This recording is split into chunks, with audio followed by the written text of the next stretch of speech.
Assalamualaikum warahmatullahi wabarakatuh. Tuan-tuan muslimin muslimat yang dirahmati Allah, malam ni kita menyambung kembali pengajian kitab Penawar Bagi Hati karangan Syekh Abdul Qadir Al-Mandili rahimahullahu ta'ala. Qala Syekh Musannif rahimahullahu ta'ala wa nafa'ana wa iyyakum bi'ulumihi fid darain amin ya rabbal alamin. Bab yang keempat pada menyatakan dengki. Situ betul. Bermula dengki itu iaitu mencita-cita akan hilang nikmat daripada orang lain, sama ada nikmat dunia atau nikmat agama. Seterusnya kata pengarang rahimahullahu ta'ala, salah satu yang perlu kita ambil perhatian, kita perlu berwaspada dalam proses pembersihan hati ini. Maka salah satu daripada penyakit hati itulah yang disebut sebagai dengki, ataupun dalam bahasa Arab disebut sebagai hasad. Hasad pun biasa kita gunakan juga, hasad, dengki, ataupun ada satu lagi nama iri hati. Itu adik-beradik sepupu sepapat dia, nama sama, baik nama iri hati, dengki ataupun hasad. Kerana hasad, dengki ataupun iri hati ini merupakan penyakit, salah satu daripada penyakit yang termasuk daripada sifat mazmumah. Sifat mazmumah, bila dijangkiti penyakit ataupun sifat hasad, dengki, iri hati ini, artinya rohaninya sakit, kalbunya sakit, hatinya sakit. Itu baru salah satu, tuan-tuan, iaitu yang disebut sebagai hasad, dengki ataupun iri hati. Maka apa itu hasad? Bermula dengki, dengki itu hasad lah. Ini ulama nak memberikan pengertian hasad ataupun pengertian dengki. Apa itu dengki? Iaitu mencita-cita akan hilang nikmat daripada orang lain, berkeinginan di dalam hatinya untuk menginginkan nikmat yang ada pada orang lain tersebut hilang. Dia nak nikmat yang ada pada orang lain tersebut hilang, sama ada nikmat dunia ataupun nikmat agama. Sama ada yang dia nak tu, nikmat yang ada pada orang lain hilang tu, sama ada nikmat yang ada pada orang tu nikmat agama ataupun nikmat dunia. Nikmat agama ataupun nikmat dunia.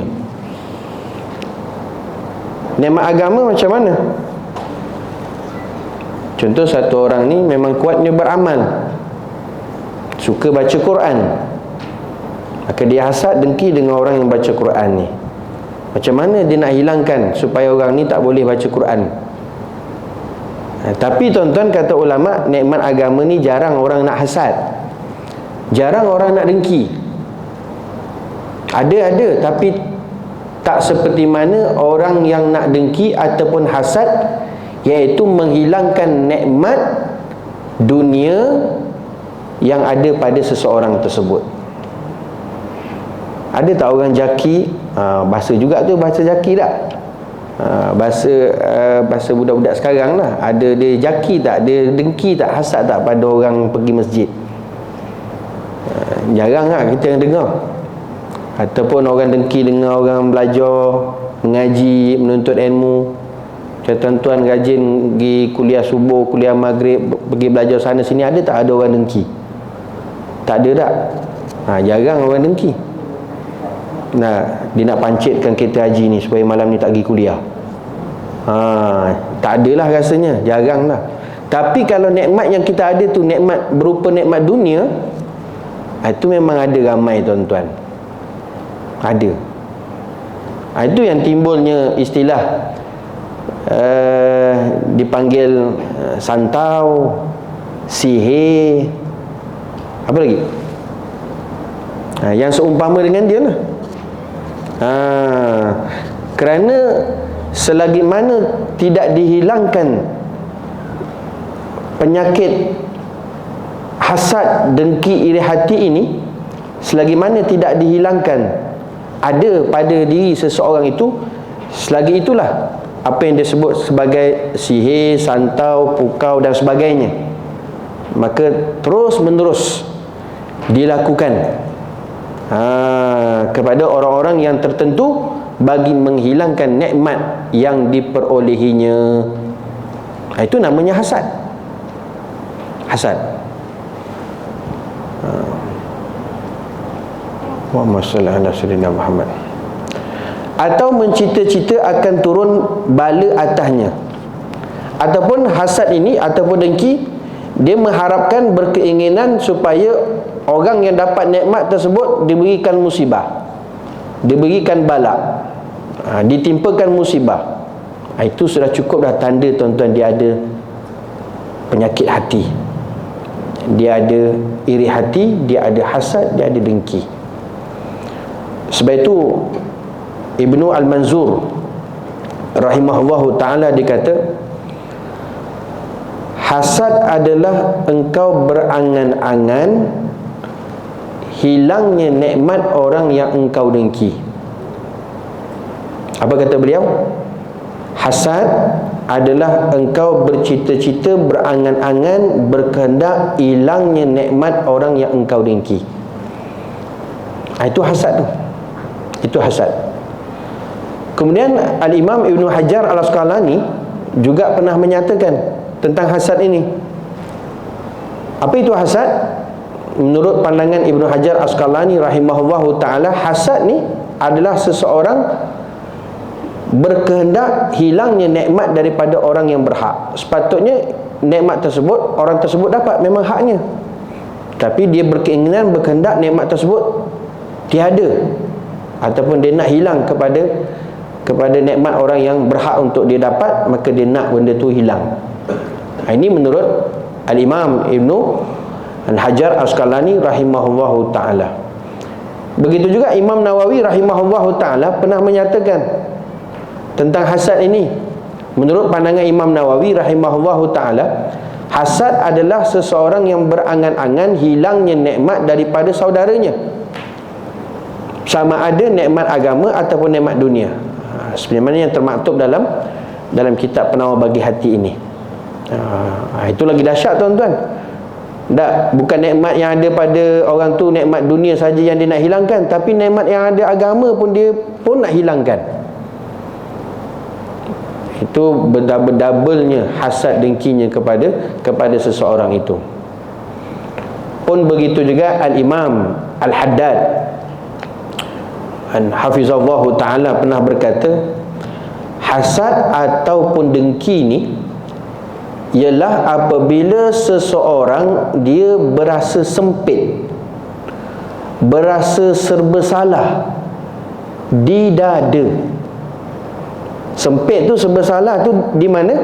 Di dada dan di dalam hatinya, sambil kurang senang terhadap nikmat yang dikurniakan Allah kepada salah seorang hambanya.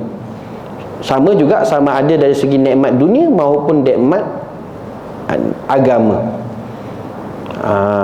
Sebab itu tuan-tuan, tanda-tandanya seseorang itu dijangkiti oleh hasad, dengki, iri hati, dadanya serba salah, hatinya rasa gusar, rasa tidak tenang dengan nikmat yang diperolehi oleh seseorang yang dia dengki. Maka sebab itu hati-hati. Bila ada tanda-tanda ini, hati kita rasa gusar, rasa tidak senang, rasa tidak tenang, dan sangka-sangkaan yang buruk terhadap seseorang itu, itulah hasad. Sudah bermula nak menceroboh dalam kalbu kita, dalam hati kita. Sebab itu bila ini kita dapat tahu, maka cepat-cepat kita istighfar banyak-banyak. Kita tutup pintu-pintu, ruang-ruang supaya jangan hasad, dengki, iri hati ini bertapak dalam kalbu kita, dalam hati kita. Maka jika tidak, tuan-tuan, dia menyebabkan rohani kita sakit, kalbu kita sakit, iman kita sakit. Sebab itu kepentingan untuk kita bersihkan hati ini sangat penting. Kerana apa? Kerana kata ulama, setiap orang daripada kita tidak terlepas daripada terkena penyakit hati. Tidak terlepas, tuan-tuan. Orang tua, orang muda, laki-laki, perempuan, apa jua sekalipun jawatan dia, pangkat dia, profession dia, tidak terlepas. Maka sebab itu perlu tenggelam, perlu hadam, perlu fokus, tuan-tuan, dalam proses pembersihan hati sampailah kita mati. Sampai kita mati perlu ambil perhatian lebih. Kerana jika kita tidak usahakan untuk bersihkan hati, maka sedar tak sedar pahala amal ibadah kita yang kita buat habis, angus, terbakar. Artinya apa, tuan-tuan? Luput, hilang begitu saja. Kerana kita belajar fiqh itu adalah untuk memastikan keabsahan amalan yang kita buat itu sah ataupun batal. Maka sebab itu kita belajar fiqh, kita belajar tauhid, supaya nak mengetahui keabsahan akidah kita benar-benar menurut kehendak Allah dan juga baginda Nabi SAW, supaya kita tidak termasuk orang yang menyengutukan Allah. Sebab itu kita belajar tauhid. Maka begitu juga bila mana kita belajar tasawuf, kita nak memastikan benar-benar hati kita bersih daripada sifat-sifat masmumah, kelakuan-kelakuan yang tercela. Kerana jika tidak, semua perkara tersebut boleh meluputkan, membakar amal pahala yang kita buat tadi, baik yang fardu maupun yang sunat. Tuan-tuan bayangkan, bukan senang untuk kita buat amal ibadah. Bukan senang, tuan-tuan. Kena tekan nafsu, kena lawan bisikan syaitan. Yang mana nafsu syaitan ni bertentangan dengan iman. Tak, lagi hujan paksu, sejuk, nak datang pun tadi fikir 2, 3, 4 kali juga. Nak mai ke tak mai, nak datang ke tak datang ni. Apatah lagi ada cerita yang sedap-sedap, lagi pula bola buat tu. Lagi ujiannya besar. Ujiannya besar. Tuan-tuan, bukan senang, bukan senang. Bukan senang kita nak buat amal ibadah ketaatan. Tetapi dengan senang-senang, mudah saja kalau kita tak ambil berat dalam proses pembersihan hati. Bila terjangkitnya penyakit hati, maka habis, tuan-tuan. Amal ibadah yang kita buat, semayang, pahala, solat fardu 5 waktu, baik puasa yang kita kerjakan, sedekah derma yang kita hulurkan, zikir yang kita buat, tetapi dalam masa yang sama, Masya Allah tabarakallah, kita ada penyakit hasad. Kita dengki dengan orang, hati kita gelisah dengan nikmat yang ada pada orang tersebut. Allah, habis, tuan-tuan, habis. Maka sebab itu bila kita belajar tasawuf, kita tahu kita ni sedang dijangkiti penyakit hati ataupun tidak, ataupun kita sudah ada penyakit hati ataupun tidak. Bila kita belajar tasawuf, kita dapat tahu, kita dapat scan, kita dapat kesan daripada ilmu yang diberikan oleh Allah Subhanahu Wa Taala tersebut. Supaya apa? Supaya kita ambil tindakan, supaya kita ambil tindakan untuk benar-benar terus menerus proses pembersihan hati ni sampailah kita mati. Betul-betul kena tenggelam, tuan-tuan. Lemas dalam pengajian ilmu tasawuf. Benar-benar kita usaha untuk bersihkan hati sampailah kita mati. Yang penting kita ada usaha dan niat untuk bersihkan hati daripada perkara-perkara tersebut. Kerana bila kita tak ambil perhatian, kita tidak tenggelam, kita tidak lemas, kita tidak hadam dengan pengajian tasawuf ini, tuan-tuan, silap-silap bila mati nanti kita tergolong daripada orang yang mati dalam keadaan dosa besar. Wa man lam yatagalgal fi hazil ulum, seperti mana yang disebutkan oleh Al-Imam Al-Allamah, seorang Syekh Tarikat Mu'tabarah, Al-Imam Sazuli rahimahullahu ta'ala, wa man lam yatagalgal fi hazil ulum, siapa yang tidak menyibukkan dengan ilmu ini. Ilmu mana? Ilmu tasawuf. Murad maksud ilmu itu iaitu ilmu tasawuf. Dia tidak sibukkan, tuan-tuan. Artinya dia tidak ambil perhatian, dia tidak ambil kisah, dia tidak ambil endah. Tengok pengajian tasawuf, oh tak apalah, dah ngaji dulu dah sampai dah jahaz. Sampai dah jahaz. Dajah tu sampai khas sekali tu. Tu specialnya. Dah selesai dah. Tapi selesai tak? Kita dapat keselesai tak? Confirm tak? Hati kita tidak dijangkiti penyakit hati. Maka sebab itu, ini ingatan daripada Imam Sazuli rahimahullahu ta'ala, orang yang tidak menyibukkan, tenggelamkan, lemaskan, hadamkan dalam ilmu tasawuf ini, wahwa mata kabair, nanti hak dia mati dalam keadaan dosa besar. Na'udzubillah. Wahwa lam ya'lam, sedangkan dia tak tahu. Sedangkan dia tidak tahu. Tuan-tuan muslimin muslimat yang dirahmati Allah. Sebab itu betapa bahayanya hasad, dengki ataupun iri hati ini. Artinya tuan-tuan, mudahnya apa dia hasad tu, dengki, iri hati, dia ada penyakit SMS. Susah melihat orang senang, senang melihat orang susah. Sebersalah dibuatnya hari dia. Kenapa ni? Orang sebelah ni dia beli kereta baru pula. Apa kena mengena pula? Yelah, kenapa dia beli, Ustaz? Biarlah. Dia, tuan-tuan, orang yang merasainya, dia lebih tahu. Kita ada dengar ni, tuan-tuan, hati bersih lain lah. Pelik betul lah dia. Kenapa tuan-tuan, hati bersih, tak ada masalah. Ada orang yang telah dijangkiti, dia sendiri tahu. Secara automatik, tuan-tuan, hati dia akan gelisah, hati dia akan tidak tenang. Maka timbullah bersangka buruk dan sebagainya. Sebab itu hati-hati, tuan-tuan. Itu tanda-tanda alamat. Jadi kalau tak ada tu, alhamdulillah, masih tak ada lagi. Jangan diada-adakan. Kerana sukar, tuan-tuan, nak buang, susah nak buang. Allahumma salli ala sayyidina Muhammad. Kita ada pengalaman, tuan-tuan, memang benar-benar ditunjukkan. Sebab itu bila mana seseorang itu sudah dijangkiti ada hasad, ada dengki, ada iri hati, tidak senang tengok orang senang, susah melihat orang senang, senang melihat orang susah, tuan-tuan, yang pertama sekali, apa yang ditimpakan bala oleh Allah Ta'ala kepada orang-orang yang macam ini? Yang pertama, rezekinya sempit. Rezekinya sempit. Dan banyak berlaku dah, tuan-tuan. Kadang-kadang tanpa dia sedari, dia sendiri pun tak tahu. Dia tahu dia susah, dia sempit, rezekinya sempit, susah, tapi dia tak dapat nak detect, tak dapat nak tahu puncanya apa.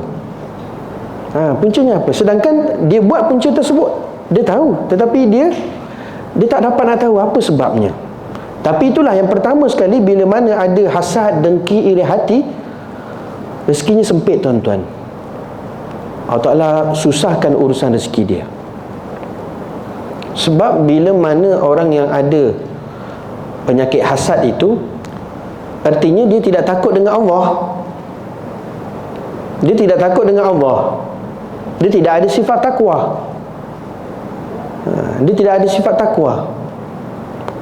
Bila tidak ada sifat takwa, maka jauhlah lagi urusan rezekinya untuk dimudahkan oleh Allah. Kerana ada link, tuan-tuan. Takwa dengan rezeki ni, dia ada link, dia ada connection, dia ada synchronize, di antara satu sama lain. Sebab itu Allah Ta'ala sebut, wa may yattaqillaha yaj'al lahu makhraja wa yarzuq min haitsu la yahtasib. Orang yang bertakwa, Allah Ta'ala bagi exit, bagi jalan keluar dalam setiap permasalahan yang dia ditimpakan ataupun yang ada pada dia tersebut. Yaj'al lahu makhraja, Allah Ta'ala bagi dia jalan keluar. Apa tujuh sekalipun, masalah dunia, masalah rezeki, masalah apa semua, Allah Ta'ala bagi jalan keluar. Ada je exit, tuan-tuan. Walaupun memang kita sentiasa bermasalah. Semua memang problem tak? Memang problem. Ada yang tak ada problem, tak ada masalah. Itu tak lama rasanya tu. Sebab memang sunnatullah kita hidup atas dunia. Dunia ni apa? Darul bala. Dunia ni tempat problem. Dunia ni tempat bermasalah. Kita kena akur lah, tuan-tuan, kena terima. Cuma macam mana kita nak solvekan masalah tersebut? Maka kena ada bekalan yang namanya takwa. Yang namanya takwa. Bila kita ada masalah macam mana sekalipun, bila ada bekalan takwa, takut sungguh pada Allah, artinya kita tidak ada hasad dengki pada orang. Wa yarzuq min haitsu la yahtasib, bahkan Allah Ta'ala akan beri dia rezeki dengan jalan yang tidak sangka-sangka. Artinya dengan tidak perlu kepada susah payah. Tidak perlu kepada susah payah. Sebab itu, tuan-tuan, antara akibat daripada hasad dengki tadi, Allah Ta'ala sempitkan, susahkan urusan rezeki dia. Yang kedua, tuan-tuan, yarfa'ullahul barakah min kasbihim. Allah Ta'ala angkat keberkatan daripada apa yang dia buat tu tak ada barakah. Tak ada barakah. Apa jua sekalipun yang diusahakan, pekerjaan yang dikerjakan, apa jua sekalipun, tak ada barakah, tak ada nilai kebaikan. Sebab itu bahaya, tuan-tuan. Hasad, dengki, iri hati ni sangat-sangat berbahaya. Sangat-sangat berbahaya. Maka sebab itu, ini pengertian hasad ataupun tafsiran ataupun ta'rifan hasad yang diberikan oleh alim ulama. Sebab hasad ni dia nak berkeinginan bercita-cita nikmat yang ada pada orang lain tersebut hilang, mengharapkan agar nikmat tersebut hilang terus daripada orang tersebut. Kalau boleh biar dia saja yang dapat nikmat tersebut. Kalau boleh dia seorang, tuan-tuan. Dialah yang nak paling kaya atas dunia, dialah yang paling itu, yang paling ini dan semua, dialah semua. Tak. Walaupun sebenarnya kalau nak macam itu semua, tuan-tuan, itu adalah perkara yang agak mustahil. Tetapi itulah akibat daripada hasad dan dengki bila sudah bertapak pada hati ataupun kalbu seseorang itu. Allahumma salli ala sayyidina Muhammad. Dan iaitu haram lagi dosa besar. Hasad dengki ini adalah penyakit hati yang paling bahaya. Kerana apa? Hukumnya adalah haram dan dosa besar. Dia termasuk daripada kabair. Dia termasuk daripada kabair. Bukan tinggal semayang dengan saja, tuan-tuan, dosa besar. Berzina dosa besar. Tetapi walaupun dia semayang, dia puasa, dia belajar, tapi dia ada iri hati, dia ada dengki kepada orang, hasad kepada orang lain, maka ia, tuan-tuan, sentiasa mendapat dosa besar. Sentiasa dalam kabair, sentiasa dalam dosa besar. Bahkan adalah ia satu penyakit yang besar daripada segala penyakit hati. Allah. Bahkan banyak-banyak penyakit hati yang paling bahaya sekali jika dibandingkan dengan penyakit-penyakit hati yang lain, tak lain dan tak bukan adalah hasad, dengki, iri hati adalah penyakit yang paling bahaya daripada penyakit-penyakit hati yang lain. Sebab tu hati-hati, perlu ambil perhatian, fokus perkara ini tuan-tuan. Hasad dengki ni dia bukan tengok pada umur. Saya dah tua Ustaz, takkan nak hasad pada orang. Belum tentu, belum selamat tuan-tuan. Saya tak ada harta Ustaz, mana ada duit hartanya, kerja pun tak ada, takkanlah saya nak hasad pada orang. Belum tentu juga. Dia bukan duk hasad dengki kepada tengok pada harta yang banyak pada seseorang itu. Yang penting nikmat yang ada pada orang, kalau dia tak hati-hati, dia boleh ada hasad juga. Yang penting nikmat. Yang penting nikmat. Sebab tu yang kata tadi, apa makna hasad? Nikmat yang ada pada seseorang yang dia bercita-cita, berkeinginan untuk dihilangkan. Nikmat. Tak kira nikmat tu besar ataupun kecil, dunia ataupun akhirat. Tak. Paling miskin tuan-tuan, paling kesian, tak, dengan basikal buruk pun nak hasad dengan orang. Itu dah tak ada kerja lain dah tuan-tuan. Itu dah tak ada kerja lain dah. Miskin sangat ataupun kesian sangat dalam keadaan macam ni. Kalau macam itu pun ada hasad, Allahu Akbar, na'udzubillah. Sangat-sangat bahaya hasad dengki ini. Sampaikan Nabi SAW sebut apa? Likulli ni'mah mahsud. Nabi kata apa? Setiap nikmat yang kamu perolehi, di sana ada orang hasad. Cuma jangan cari-cari siapa hasad ni Ustaz. Tak payah cari tuan-tuan, tapi ada orang hasad. Dan kita kena tahu tuan-tuan, hasad, dengki, iri hati ni biasanya kata ulama' dia mengikut level. Dia ada mustawa dia. Dia ada level dia. Sama-sama level lah. Tukang kebun dia hasad dengan tukang kebun. Cleaner dia hasad dengan cleaner. Para asatiza dia hasad dengan asatiza.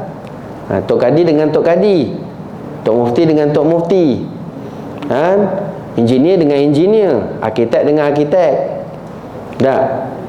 Jarang Perdana Menteri dia hasad dengan tukang kebun. Jarang kita dengar lah. Tak ada. Biasa dia mustawa, ikut level dia tuan-tuan. Ikut level. Sebab tu kita tengok hari ni pun pening kepala tuan-tuan. Banyaknya fatwa, banyaknya hukum di media-media sosial, medsos yang ada hari ini dan sebagainya. Masing-masing, Masya Allah, Tabarakallah, tembak sana, tembak sini. Sampai kita pun, orang awam pun penduk pening kepala dibuatnya tuan-tuan. Masing-masing ada hujah masing-masing dan sebagainya. Allahumma salli ala sayyidina Muhammad. Tengok si fulan dia punya viewnya, Masya Allah, sampai 10k, sampai 50k. Oh, dia hasad, dia dengki. Aku pun nak buat jugalah video, selfie, macam-macam lah dan sebagainya. TikTok ke, Toktik ke dan sebagainya. Nak melawan orang yang dapat view, orang yang dapat lihat yang lebih ramai dan sebagainya.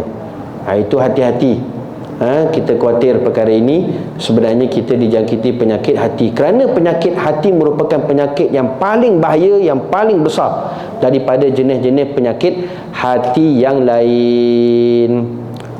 Sebab itu Al-Imam Al-Haddad rahimahullahu ta'ala pernah berkata, adapun sifat hasad, sifat dengki ini, maka memadailah gambaran cela dan buruknya, bahawasanya Allah Subhanahu wa ta'ala telah memerintahkan Rasulnya supaya sentiasa berlindung diri daripada bencana orang yang dengki dan berlindung diri daripada bencana syaitan. Tuan-tuan, Al-Imam Al-Haddad rahimahullahu ta'ala dikata apa? Cukup memada yang seseorang itu sudah dijangkiti penyakit hasad, dengki, iri hati apabila dia memandang seseorang itu dengan pandangan yang cela, apabila dia memandang seseorang itu dengan pandangan yang buruk. Itu sudah cukup dah, dia sudah dijangkiti penyakit hati yang namanya hasad, yang namanya dengki. Bila dia bersangka buruk saja tuan-tuan, itu sudah ada dah tuan-tuan.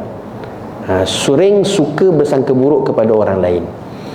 Sebab kita kena usaha tuan-tuan, macam mana hati kita sentiasa bersangka baik, sentiasa bersangka baik. Husnuzan, sentiasa bersangka baik sesama kawanan, saudara mara, sahabat handai, rakan sekerja dan seluruh orang Islam, muslimin, muslimat, mukminin, mukminat kena usaha sentiasa didik hati bersangka baik. Kerana bila kita sudah ada bersangka buruk kepada seseorang, itu sudah timbul dah hasad. Cukup kata Imam Al-Haddad rahimahullah ta'ala, itu dia sudah ada sifat hasad, ada sifat dengki, bersangka buruk. Maka sebab itu tuan-tuan, ulama diajar kita macam mana supaya kita hari-hari dalam kehidupan kita, hari-hari yang kita lalui dalam kehidupan kita, hati tenang, hati tenteram, jiwa tidak keluh kesah, hati sentiasa bersangka baik, tidak bersangka buruk dengan orang. Tuan-tuan, lepas subuh, lepas sembahyang solat subuh, pagi-pagi tu, yang pertama cuba baca, amalkan, iaitu yang pertama sekali suratul asr, wal asri. Pertama sekali suratul asri, wal asr innal insana lafi khusr.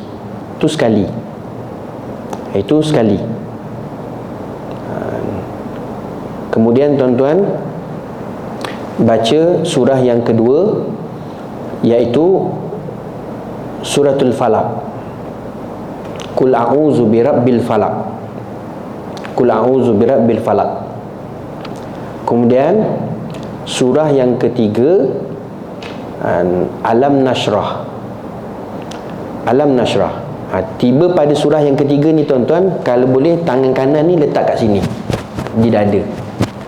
Pada surah yang ketiga tu, iaitu Alam Nashrah laka sadra, bismillahirrahmanirrahim, Alam Nashrah laka sadra, tangan kanan letak di dada. Di dada tengah-tengah boleh, ataupun dekat ni jantung ni, di hati. Alam Nashrah ni tuan-tuan, kalau dapat, bagusnya kata ulama dibaca 7 kali. Tapi kalau tak dapat, rasa panjang sangat ataupun lama, ada kesuntukan masa, sekali pun tak apa. Tapi kalau ada masa tuan-tuan, amalkan setiap pagi tu 7 kali. Kemudian yang terakhir, Rabbi syrahli sadri wa yassirli amri. Masih lagi tangan di dada, Rabbi syrahli sadri wa yassirli amri. Rabbi syrahli sadri wa yassirli amri. 7 kali. Selesai. Maka kata ulama, siapa yang dapat melazimi amalan tersebut setiap kali lepas subuh pada waktu pagi, dia simple je tu. Tapi ayatnya tuan-tuan, surahnya semua kena kepada hati ataupun kalbu kita. Maka siapa yang mengamalkannya ini, maka kata ulama, hatinya akan tenang, hatinya akan dilimpahkan sakinah, ketenangan, tidak gusar, tidak gelisah, dan hati dia sentiasa bersangka baik. Hatinya dia akan sentiasa bersangka baik. Kerana nak sangka baik pada orang bukan senang tuan-tuan, bukan senang. Sebab itu tuan-tuan, belajar-belajar riadah supaya kita bersangka baik. Jangan tengok aib orang. Kalau nampak aib orang, nanti masalah susah. Jangan nampak dan lihat ataupun cari aib orang. Aib tu apa ustaz? Salah orang, buruk orang. Jangan cari, jangan tengok, jangan ambil tahu. Nanti susah tuan-tuan nak hilang. Buat dek je. Buat tak tahu je tuan-tuan. Buat tak tahu je. Nak, awak ni muka selamba, tak ada apa-apa je. Tak ada apa-apa. Jangan cari, jangan ambil tahu, jangan apa nama, busybody. Kalau tak, susah nak jaga tuan-tuan. Hati tu kadang-kadang bila begitu, dia akan ada su'uzan, sangka buruk. Sangka buruk. Itu nak kena riadah juga tu. Nak kena riadah kan. Walaupun kadang-kadang memang nampak tuan-tuan, nampak betul keaibannya, keburukannya, kesalahannya. Tuan-tuan buat tak tahu je. Buat tak tahu je. Nanti macam-macam tuan-tuan timbul tanpa kita sedari. Sebab tu Al-Imam Al-Haddad rahimahullah ta'ala, cukup dia kata apa? Dia kata kalau satu orang dia sudah bersangka buruk pun, maka dia sudah ada hasad dengki. Dia sudah ada hasad dan dengki. Sebab itulah tuan-tuan, kita juga minta sangat-sangat berlindung daripada orang yang ada penyakit hasad dan dengki ini. Kita minta berlindung kepada siapa? Kepada Allah, bukan kepada orang yang ada hasad dengki. Kita minta lindung kepada Allah daripada orang yang ada hasad dengki ni. Kerana daripada orang yang ada hasad dengki ni, tuan-tuan, punca menyebabkan kita boleh kena penyakit yang namanya penyakit ain. Penyakit ain. Semua orang, tuan-tuan, tak terlepas kena penyakit ain. Tidak terlepas boleh kena penyakit ain. Sebab itu kalau orang yang nak memuji ke dan sebagainya, nak melihat sesuatu, maka paling tidak pun Nabi ajar beralaslah. Apa dia? Baca Masya Allah la haula wa la quwata illa billah. Masya Allah, cantiknya tudung haji. Tudung haji lah, tudung makji. Tak, pantang pula dipuji. Memang cantik pun. Maka kalau tidak, tuan-tuan, boleh mudah-mudah terkena penyakit ain. Sebab tu paling tidak pun bukan semua orang belajar, tuan-tuan. Bukan semua orang tahu. Maka sebab tu kita minta berlindung kepada Allah daripada orang yang ada hasad dengki, dan juga kita minta berlindung kepada Allah daripada godaan tipu daya syaitan laknatullah. Sebab itu Allah Ta'ala berfirman, wa min syarri hasidin iza hasad. Wa min syarri hasidin iza hasad. Surah apa tu? Surah Falaq. Yang tadi tu, suratul Falaq. Wa min syarri hasidin iza hasad. Dan daripada kejahatan orang yang dengki. Wa min syarri hasid. Dan daripada kejahatan orang yang dengki. Hasad tu maknanya hasid, orang yang dengki. Kita minta lindung kepada Allah daripada orang yang dengki iza hasad, apabila dia melakukan dengkinya. Sebab tu tadi diminta diamalkan suratul Falaq tersebut. Mudah-mudahan kita jauhkan daripada penyakit orang yang nak dengki ni. Tuan-tuan, dia punya bahayanya, orang yang ada hasad dengki dipandang pun boleh kena dah. Lepas tu kita amalkan, minta perlindungan daripada Allah. Qul a'udzu birabbil falaq. Dahsyat, tuan-tuan, pandangan orang ada penyakit hati ni. Sangat-sangat beracun. Maka sebab itu kita minta berlindung daripada Allah Subhanahu wa taala, daripada hasidin iza hasad, daripada orang yang dengki, yang apabila melakukan dengkinya. Tuan-tuan muslimin muslimat yang dirahmati Allah Subhanahu wa taala.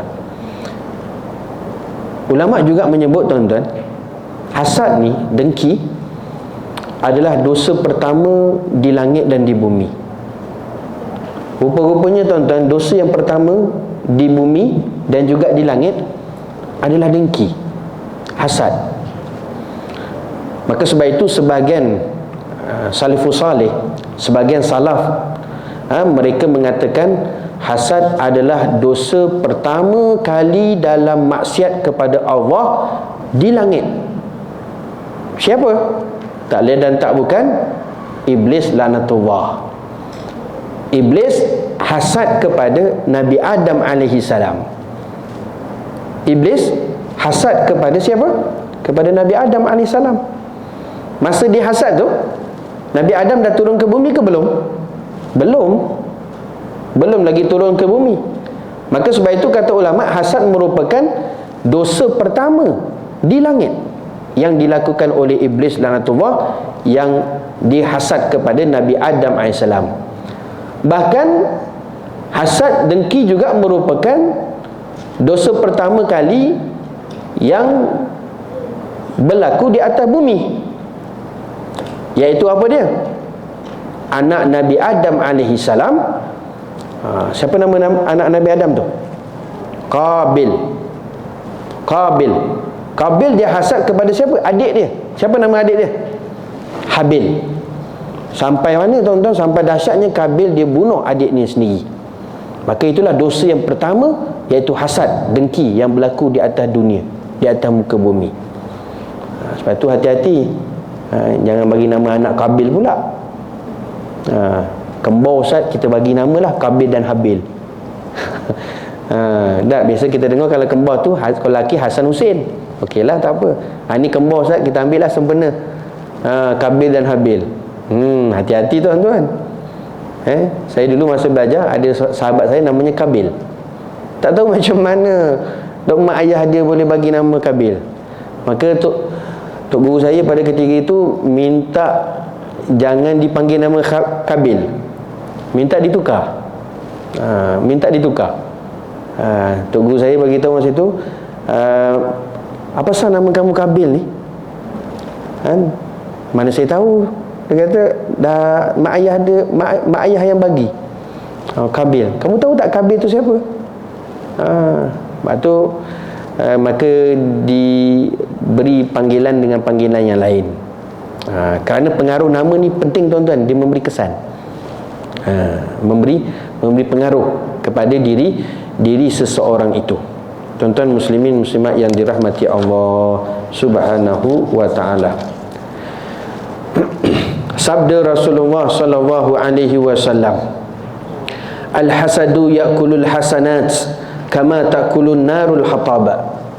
Artinya dengki itu memakan ia akan segala kebajikan. Seperti mana saya bagi tahu tadi, kalau orang tak ambil perhatian, dia tidak usah sungguh-sungguh tuan-tuan dalam proses pembersihan hati ini, habis amal ibadah dia yang dia buat. Sedangkan nak buat amal ibadah bukan senang. Maka bila ada hasad itu ya'kulu hasanah, maka dia akan memakan segala kebajikan, iaitu pahala-pahala amal ibadah yang dia buat. Kama ta'kulun narul hatab, seperti memakan oleh api akan kayu api. Seperti mana memakan oleh api akan kayu api. Kalau kita tengok kita bakar kayu tu, tengok macam mana api tu makan kayu api. Makin kuat, makin semarak, makin marak, makin cepat dia makan kayu api tersebut. Habis terus. Itu bahaya tuan-tuan. Disebutkan oleh Nabi SAW betapa bahayanya hasad ini.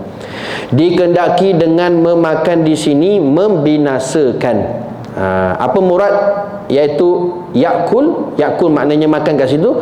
Muradnya iaitu maksudnya kat situ adalah membinasakan pahala kebajikan amal ibadah kita buat. Ya Allah, nak semayang fardu ni bukan senang. Nak semayang ba'diyah qobliyah tu pun bukan senang. Nak zikir istighfar 100 kali pun bukan senang. Nak selawat atas Nabi pun bukan senang. Nak sedekah derma infak pun bukan senang. Nak belajar pun bukan senang tuan-tuan. Nak kena lawan hawa nafsu, nak kena lawan syaitan. Tapi kalau kita tak jaga-jaga dengan hasad ni, yakulul hasanat, habis dibinasakan amal pahala kebajikan yang kita buat. Dan sabda ia Nabi SAW, la tahasadu wa la taqata'u wa la tabaghadu wa la tadabaru wa kunu ibadallah ikhwana. Artinya jangan dengki setengah kamu akan setengah. Ni Nabi pesan lagi ni. Nabi bagi pesan lagi, iaitu jangan ada tahasadu, jangan ada dengki mendengki antara satu sama lain. Hilangkan tuan-tuan. Jangan dengki-dengki. Bila dengki-dengki ni berlaku, gaduh tak? Gaduh. Nak pergi kerja pun tak senang. Tengok je muka orang tu. Jadi sebersalah dia buatnya. Gaduh, bala, masam muka. Tak. Sampaikan kata ulama tuan-tuan, kalau duk payah, kalau boleh pejam mata, jangan tengok apa nikmat yang ada pada orang. Yang kawan pula boleh satu hal, beli handset baru tunjuk-tunjuk pula tu. Mana tak geram orang tu? Dalam hati dia tengok, macam dia tak ada, macam dia macam dia ada aja handset baru. Esok aku beli. Aku beli, jangan main-main. Pejamkan mata. Pejamkan mata. Kita khawatir tuan-tuan. Sebab tu hati-hati, salah satu golongan yang tidak mendapat keampunan daripada Allah Ta'ala malam esok, malam nisfu Sya'ban, iaitu musyahin. Orang yang bergaduh, berbalah, berdengki antara satu sama lain. Leraikan, lepaskan. Buang jauh-jauh. Buang jauh-jauh tuan-tuan. Perkara-perkara hasad dengki ini. supaya mudah-mudahan kita malam esok termasuk golongan masya-Allah taala yang Allah Taala limpahkan penuh keberkatan, kebaikan, pengampunan pada malam esok, malam nisfu Syaban, kita mendapat bahagian insya-Allah tuan-tuan. Amin amin ya rabbal alamin. Maka sebab itu Nabi pesan wala tahasadu, jangan kamu saling dengki-mendengki antara satu sama lain. Wala taqata'u, jangan kamu memutuskan rahim, setengah kamu akan setengah. Rahim apa? Hubungan silaturahim. Tali silaturahim. Tali silaturahim ni iaitu hubungan khususnya lebih kepada adik-beradik, saudara mara. Kalau yang bukan pertalian darah tu, itu adalah hubungan sesama kita, sahabat andai dan sebagainya. Kalau silaturahim ni tuan-tuan, yang sesama ada talian darah, adik-beradik, saudara mara, sepupu sepapat ni. Sebab tu orang hari ni tuan-tuan, dia kadang-kadang dia lebih rapat dengan kawan-kawan, sahabat andai, jiran-jirannya, tapi adik-beradik, saudara mara dia tak rapat. Sampaikan bergaduh, putus silaturahim. Putus silaturahim. Dan ini banyak berlaku tuan-tuan, banyak berlaku. Cuba kenang tuan-tuan, dulu kita masa kecil-kecil sama-sama dengan Alung, dengan Anga, dengan Uda, kan boleh bersama-sama makan satu talam contohnya, makan dalam satu meja. Tapi dah besar boleh putus silaturahim, bermusuhan, bergaduh. Sayang tuan-tuan, sampai hari ini bergaduh. Abang Long dengan abang Ucu, bergaduh pasal apa tuan-tuan? Rebut tanah, rebut rumah pusaka. Paling dahsyat tuan-tuan hari tu, pernah sampai benda tu, kes sampai pada saya lah, bergaduh pasal motor Honda Kapcai. Saya kata, ya Allah kak, motor Honda Kapcai kak, siapa punya? Arwah punya. Berebut tuan-tuan, adik-beradik nak. Allah, motor Kapcai, motor lampu bulat tu, exhaust pun macam nak gugur pun, start sampai 15 kali baru hidup tuan-tuan. Saya kata, baik lagi ke kak? Dah rosak Ustaz, dah rosak, tapi itulah bergebut, mesin bergebut. Ya Allah, Allahuakbar. Bila bergebut, gaduh lah tuan-tuan, gaduh tuan-tuan, sampai lah ni. Allahuakbar. Bergaduh. Ada satu hari tu Allahumma salli ala sayyidina Muhammad, sampai saya dibawa, Ustaz, ini rumah pusaka. Okey, apa masalahnya? Bila kata rumah pusaka tuan-tuan, arwah dah lama meninggal dah, lebih 10 tahun, sampai makan anak-anak apa semua. Jadi saya yang duduk yang dekat dengan rumah pusaka ni, saya tengok terabai. Bincanglah dengan adik-beradik, adalah sikit kemampuan saya, tak apalah, saya repair. Tapi bukan atas nama dia, tapi masa nama arwah. Itu jadi masalah tuan-tuan. Tuan-tuan, kalau dah meninggal, kena cepat segerakan tuan-tuan, uruskan. Jangan berlapis-lapis nanti. Ini kelemahan orang kita, orang Melayu. Bukan duk rebut harta, bukan. Itu memang satu tanggungjawab kita sebagai waris. Kena cepat tuan-tuan.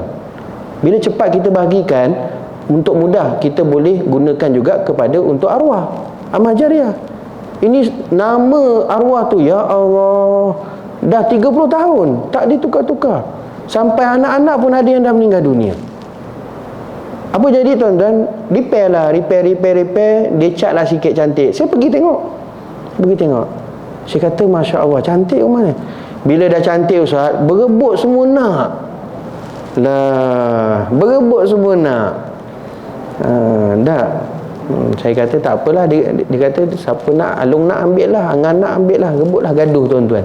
Nampak? Apa jadi tuan-tuan? Beliau cerita dengan saya, sampai sekarang lebih 10 tahun tak pernah jumpa, walaupun berhari raya tak pernah jumpa, kerana ada masalah hati tadi, berebut pada harta pusaka dan sebagainya. Oh, sedih tuan-tuan, adik-beradik. Sebab tu Nabi pesan, Nabi kata apa? Wala taqata'u, jangan kamu putuskan hubungan silaturahim. Adik-beradik, saudara mara, jangan. Macam mana sekalipun, dia tetap adik kita, dia tetap abang kita, dia tetap akak kita, dia tetap tuan-tuan. Tidak ada yang boleh menggantikan abang, adik, kakak kita. Tak boleh. Sebab tu bila satu kes, tuan-tuan, berlaku, pendekkan cerita, bila satu kes dihukumkan bunuh, dihukumkan bunuh kepada ahli keluarganya. Pendekkan cerita, bila si fulan ni dia tidak bersalah, yang lain semua bersalah, maka dihukumkan bunuh. Maka pemerintah pada ketika itu minta satu peluang kepada yang salah seorang daripada adik-beradik dia ni, untuk apa yang nak diminta. Mintakan keampunan ke dan sebagainya. Nak minta mak ayah dia diampunkan boleh, ataupun adik-beradik dia pun boleh dan sebagainya. Maka apa yang berlaku, tuan-tuan? Maka salah seorang daripada adik-beradik ni, dia minta kepada pemerintah pada ketika itu untuk ampunkan adik dia ataupun abang dia. Maka mengejutkan, tuan-tuan. Habis ayah kamu? Tak apa. Mak kamu? Tak apa. Kerana mak boleh ada mak lain dia nanti. Kalau ayah boleh ada ayah yang lain. Contohnya lah, kalau mak dia meninggal, ayah dia kahwin, ada lagi mak dia. Ada mak lah istilahnya. Tapi kalau adik-beradik mati, dibunuh ke dan sebagainya, maka tidak ada lain ganti, tuan-tuan. Itulah satu-satunya Alung, itulah satu-satunya Angah, itulah satu-satunya Uda, itulah satu-satunya adik-beradik kita. Maka sebab itu Nabi sarankan zurgiban tazdid hubban. Ziarahlah, seringlah selalu ziarah adik-beradik, saudara mara. Wa tazdid hubban, akan menambahkan lagi hubungan, dapatkan silaturahim. Dan sebenarnya kalau dari segi sudut sedekah ataupun kita bantu kepada adik-beradik, saudara mara, itu lebih utama sebenarnya. Lebih besar pahalanya daripada membantu orang yang tak ada talian hubungan adik-beradik dan sebagainya. Masya Allah, tabarakallah. Sebab tu Nabi pesan, wala taqata'u, kalian jangan ada memutuskan hubungan silaturahim antara kamu satu sama lain. Wala tabaradu, dan yang ketiga Nabi pesan, jangan kamu marah setengah kamu akan setengah. Jangan saling memarahi antara satu sama lain. Kita dah belajar bab marah minggu yang lalu. Hilangkan, kurangkan kepada sifat amarah dalam hati kita. Dan yang keempat, wala tadabbaru, Nabi kata jangan kamu membelakangkan setengah kamu akan setengah ketika berjumpa. Jangan saling membelakangi ketika berjumpa. Sebab tu, tuan-tuan, Nabi ajar kalau duk berjumpa mengadap. Sebab tu Nabi SAW, kalau orang panggil Nabi akan pusing terus menghadap kepada orang tersebut. Kita panggil Mat, ya, ya, belakang kita je, paling tidak pun ada apa, ya. Jangan membelakangkan, adab tu. Apatah lagi orang tua kita, tuan-tuan, orang tua kita beradab. Para masyayikh, alim ulama dan sebagainya, beradab. Wa kunu ibadallah ikhwana, kerana kata Nabi SAW, jadilah hamba-hamba Allah yang bersaudara. Ini harapan Nabi SAW, agar kita untuk kekalkan apa? Ada bersaudara antara satu sama lain. Kerana itulah hamba Allah Subhanahu wa ta'ala. Dan bersabda ia, dabba ilaikum da'ul umam qablakum hasadu wal bagda. Ini hadis ya. Artinya berjalan kepada kamu penyakit. Berjalan kepada kamu penyakit. Segala umat yang dahulu daripada kamu dengki dan sangat benci dikendaki dengan berjalan di sini melarat dan berjangkit. Nabi kata apa? Dabba ilaikum, telah berjalan, iaitu maksudnya telah berjangkit. Telah berjangkit ataupun telah melarat, telah dijangkiti daul umam, penyakit umat qablakum, sebelum kamu. Apa, tuan-tuan, penyakit umat yang sebelum daripada kita? Selain daripada kita ni umat Muhammad, umat yang terdahulu, apa penyakit yang ada pada hari ni yang telah melarat, yang telah berjangkit? Bukan coronavirus, bukan COVID-19, tetapi apa dia? Dua. Yang pertama al-hasadu, yang kedua wal bagda. Yang pertama apa dia penyakit umat terdahulu yang telah dijangkiti umat hari ini? Iaitu penyakit hasad, iaitu dengki. dan penyakit wal baghdha, penyakit saling benci antara satu sama lain. Ramai tak benci, tak suka antara satu sama lain? Ada. Ramai tak hasad dengki pada orang? Ada. Itu penyakit umat dulu yang telah ditimpakan kepada kita, penyakit umat Nabi SAW.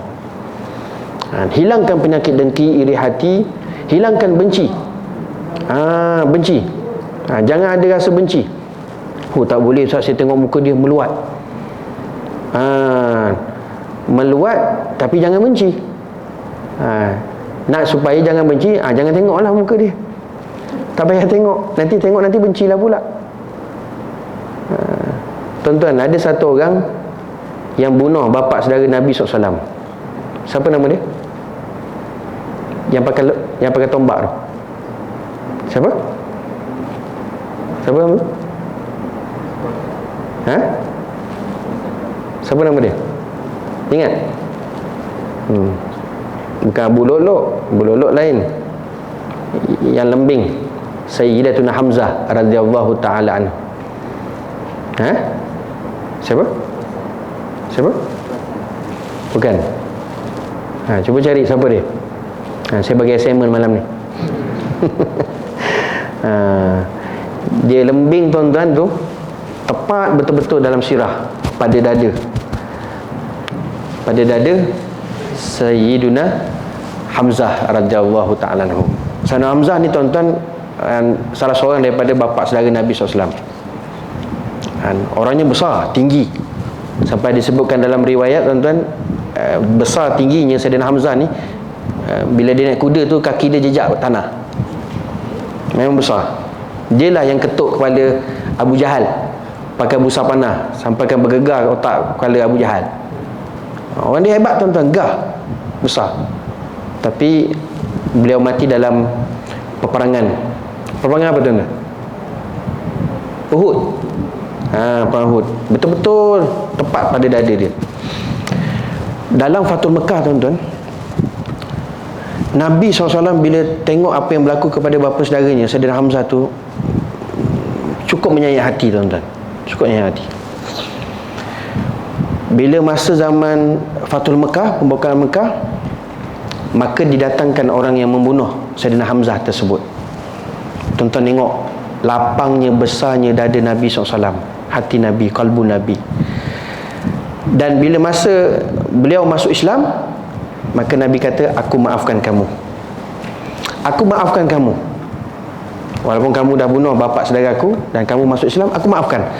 Tuan-tuan, kata ulama, begitulah, tiada sedikit pun sekelumit bencinya Nabi kepada umat dia. Tak ada, tuan-tuan. Nabi tetap maafkan.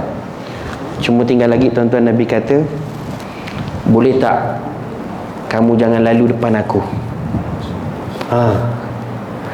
Boleh tak kamu jangan lalu depan aku? Tak apa, aku maafkan. Cuma aku minta tolong, kamu boleh tak jangan lalu depan aku? Kenapa? Bila kamu lalu depan aku ternampak kamu, aku akan teringat pada bapa saudaraku Sayyidina Hamzah radhiyallahu ta'ala anhu. Sedih Nabi SAW, tuan-tuan. Tapi Nabi benci tak? Tak benci. Nabi maafkan. Cuma Nabi minta jangan aku nampak, jangan kamu lalu depan aku. Jadi tuan-tuan, kalau tak nak benci dengan orang tu, jangan tengok muka dia. Nanti meluat pula.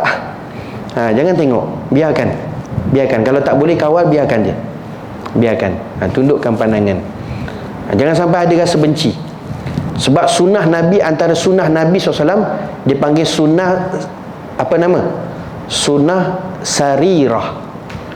Dia ada sunnah surah, sirah, sarirah. Bagaimana hati Nabi SAW kepada umat? Nabi tak pernah benci, tuan-tuan, kepada umat dia.